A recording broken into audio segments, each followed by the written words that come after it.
Okay, onward with, we're in the grocery store, right?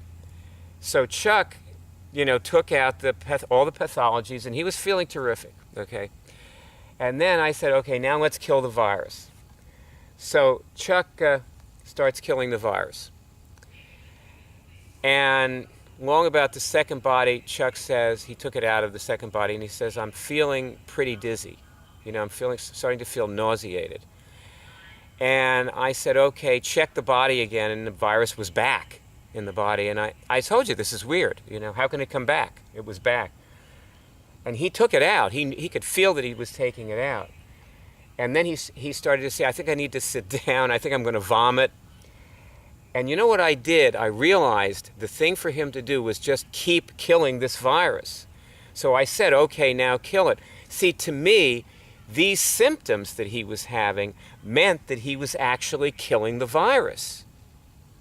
That's what I was getting out of this, that something was happening in there, So I said, all right, do the next one, do the next one. And you know what? When he finished the last body, he was still feeling kind of, like he couldn't walk. So we waited a couple of minutes, But he just felt better and got up, and then he was saying, I feel terrific. I feel terrific now.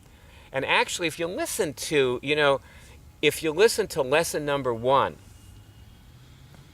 well, see, that's how you actually learn this. The first thing you do when you start this is you do lesson number 1, okay? And then you will start doing it, and you'll know what it is, and you'll know how to do it, and you'll know that it's crazy, but you'll also know it makes you feel good. So there's something going on there. If you're starting to feel good, right, it means there's something going on in there that's good for you, And then you go on from there. You take the skill and you learn to apply it to your specific condition, disease, whatever. By the way, this will clear out everything that is bothering you. No kidding. I mean, you're happy all the time. Just in bliss. I mean, it's just a great feeling to be free of pathologies and immune dysfunctions. There's a list of 175 immune dysfunctions, which is the tip of the immune dysfunction iceberg, and install your functions. You'll find some of your functions are missing, and so on. And I know it's nuts, right? I mean, missing functions, it's nuts. But I will tell you that I've had some of the greatest people that I've ever known have died of AIDS. Back in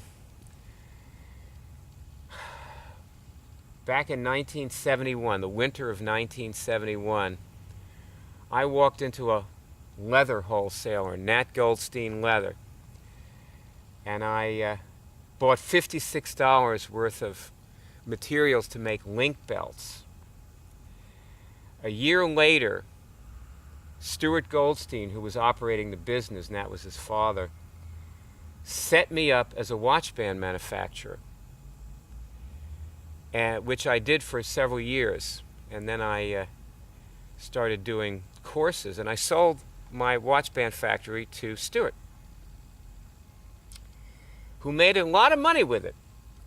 Stuart died of AIDS in 1985, I believe. He was one of the first wave of deaths from AIDS. So when I say to you that I want to see this over, this was somebody who made my life what it is today. And there's a whole bunch more like that in there. My posture teacher, I guess, it may not look like I have very good posture because I'm sitting here on the ground, and this is a wildlife area that I come to every day, and I like making my movies here.